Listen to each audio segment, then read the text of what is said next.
ወዳጅ ምንድነው ይትለ አንድ አይነት እውቀትን ይዛችሁ ነው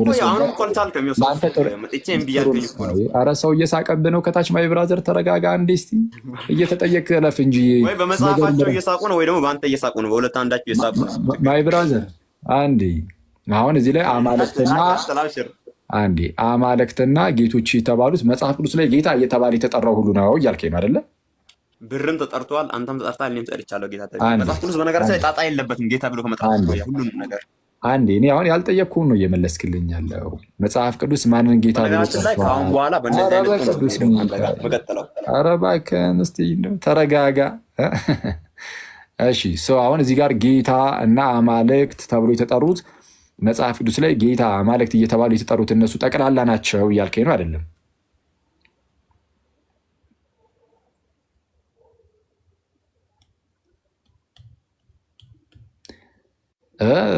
አሽረፍ ማይክ ኦኬ ማይክ ሙት አድርጋችሁብኝ ነበር እኔ ደግሞ ያወራው ነበር እንደዛ እያልኩህ ነው እሺ እንደዛ እያልከኝ ነው እሺ ምንድነው ከቅዱስ ጳውሎስ እዛው ጋር አሳይቻችኋለሁ ቁጥር 4 ላይ ለጣዖት የተሰዋውን ስጋ ስለመብላት ጣዖት ሁሉ በዓለም ከንቱ እንደሆነ ከአንዱም በቀር ማንም አምላክ እንደሌለ እናውቃለን ብሎ አማልክት ጌቶች ሲል እነዚህ ጣዖታት የሆኑ ባዕድ የሆኑትን አማልክትና ጌቶች ተብሎ የተጠሩትን እንደሆነ በቃ ግልጽ ነው። ዘጋር ጳውሎስ ነግሮናል። በርግጥ አሁን ይሄ ልጅ ያው ሰግጦ እየተከራከረ እንደሆነ ያው ታውቃላችሁ፣ ሁላችሁም ትረዱታላችሁ የምትሰሙ ሰዎች ሁሉ። ስለዛ ምን እናድርግ?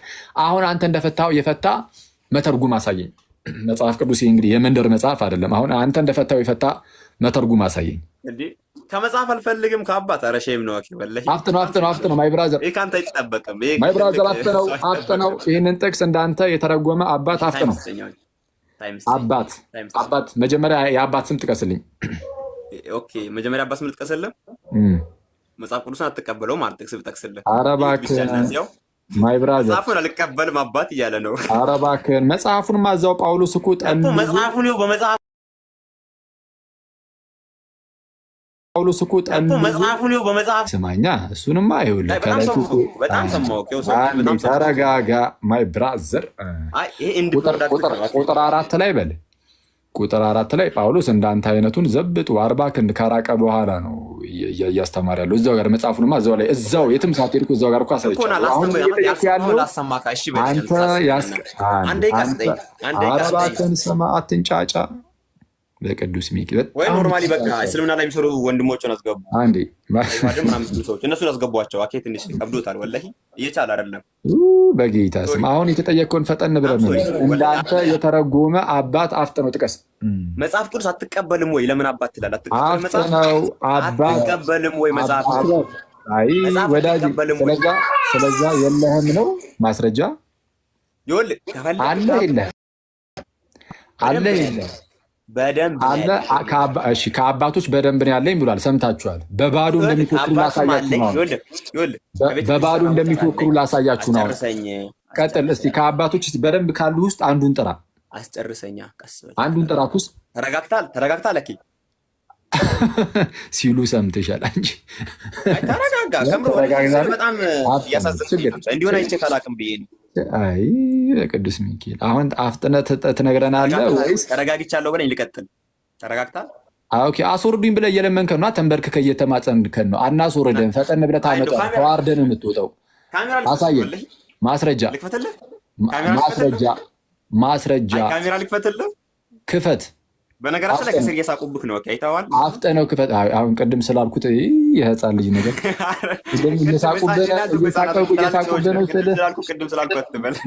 እየሳቁብህ ነው አሁን ክፈተው። ቆይ አንዴ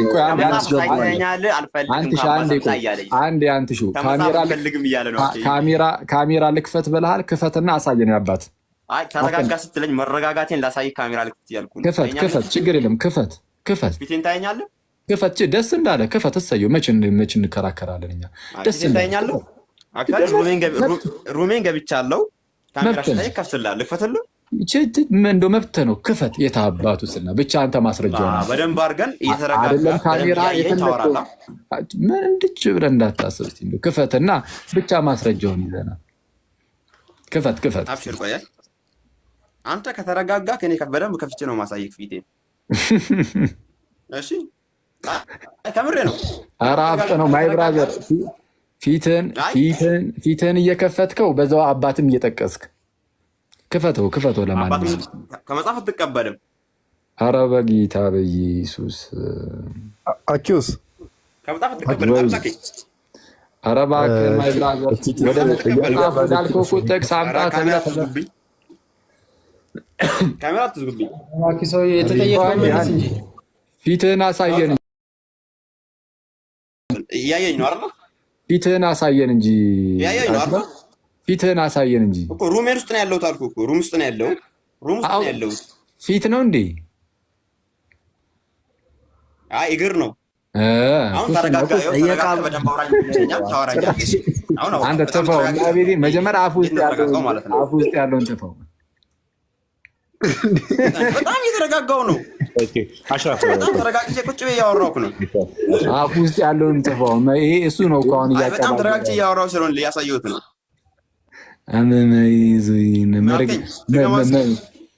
ኧረ በቅዱስ ሚኪ ድገመው እስኪ ወይ ሲጀመር እየቃምክ ወንድማችን አሽራፍ የእግዚአብሔር ቃል ስለማይገባ ስማ፣ እኔ ቆሎ እየበላሁ እያናገርኩ ነው። ከቻልክ አንተ አውራ ሉሉ ብለህ ተመለስ ወንድማችን፣ ተፍተህ ተመለስ።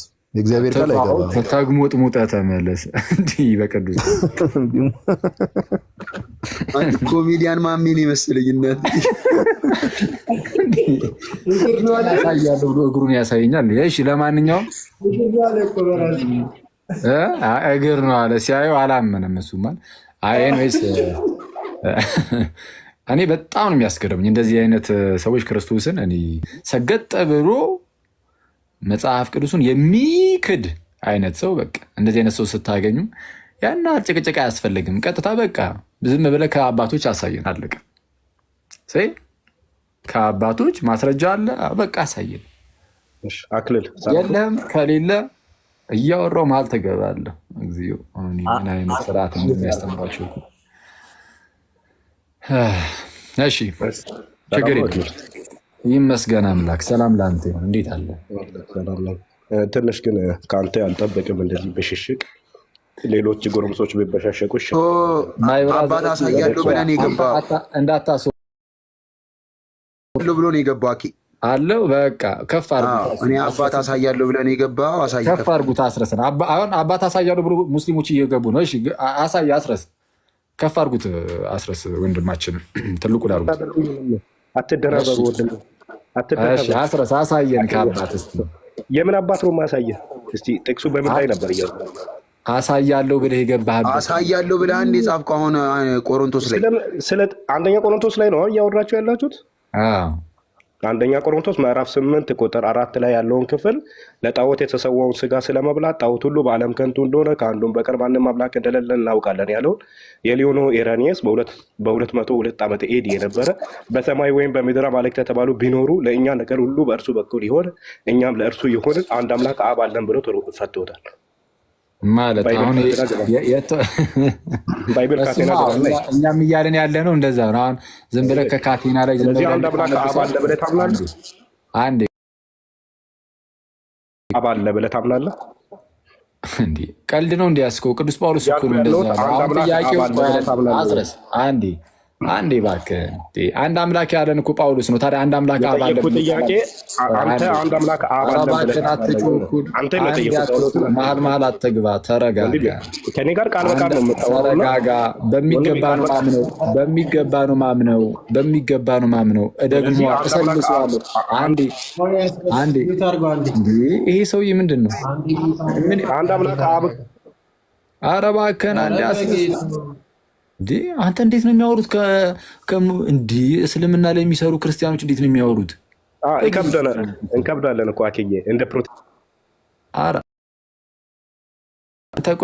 አንዴ ላውራ። 10 አትክፈት ፕሊዝ።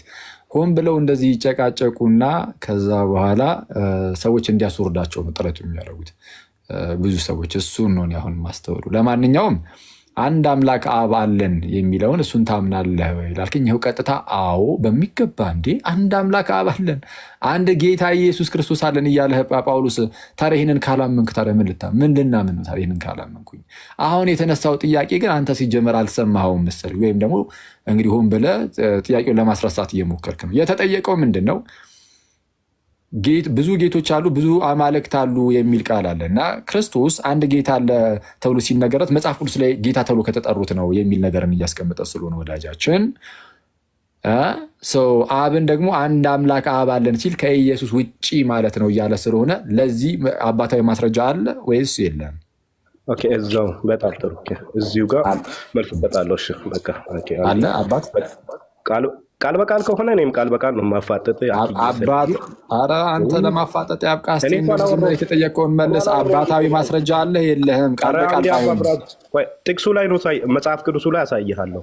መጀመሪያ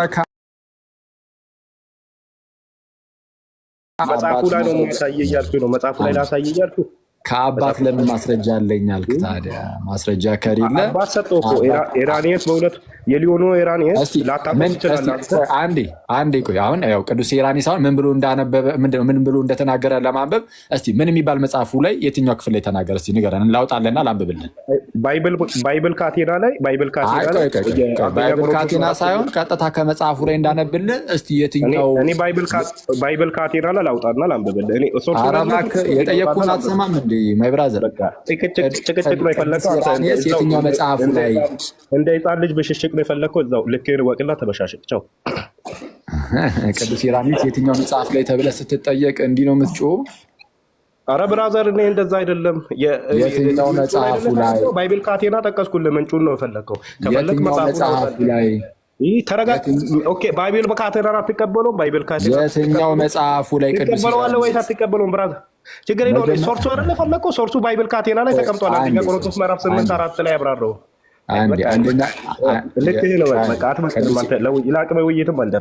በቅዱስ ሚካኤል። ስለዛ አያችሁ እስላሞች እንዲህ ናቸው ማለት ነው። ሁሉንም ባንልም እዚህ ሚዲያ ላይ ያሉት በቃ ይመጣሉ፣ አንድ ጥያቄ ሊመልሱ አይችሉም። በቃ እነሱ አይችሉም ብሎ ብቻ እንዲፈርጥጦ መጥፋት ነው። አይቷል። ፈርጥጦ ጠፋለህ፣ ምንም የምታመጣው ነገር የለም። ለማንኛውም ባይብል ካቴና የኛ ነው፣ የኛ የራሳችን አፕ ነው። የተለያዩ አባቶችን ማብራሪያ የተቀመጠበት አውቄ ነው የጠየኩት። ቅዱስ ኢራኒስ የትኛው መጽሐፍ ላይ ያልኩት? ለምን ባይብል ካቴና በግልጽ እዛ ጋር አያስቀምጥም? እንትኖችን መጽሐፍቱን ማለት ነው ስለማያስቀምጥ ዝም ብሎ ብቻ ሄዶ ሹፍ አድርጎ ስለመጣ እንደዛ አልኩት። እና አንብቦ የመጣውም ደግሞ ምን የሚል ነው? አይ እንደው አንድ አምላክ አባለን ሲል ከኢየሱስ ክርስቶስ እየለየው ነው ይላል አይልም። በሰማይም በምድርም ያሉት እነዛ ጌቶች የእኛ ጌቶች አይደሉም አለ። ታዲያ እሱን ማን ካደ? ኦኬ ማንም አልካደም። በአጭሩ ምንድን ነው? አንደኛ ቆሮንቶስ ምዕራፍ 8 ላይ በግልጽ ብዙ አማልክት ብዙ ጌቶች ቢኖሩ እንኳን በዚህ ምድር ላይም ሆነ በሰማይ ላይ ለእኛ ግን ያለን አንድ አምላክ አብ አንድ ጌታ ኢየሱስ ክርስቶስ ነው የሚል ታላቅ የሆነ መልእክትን የተቀመጠልን። ይሄ ከእምነታችን ወዴትም እንዳንነቃነቅ የሚያደርግ ነው። እሺ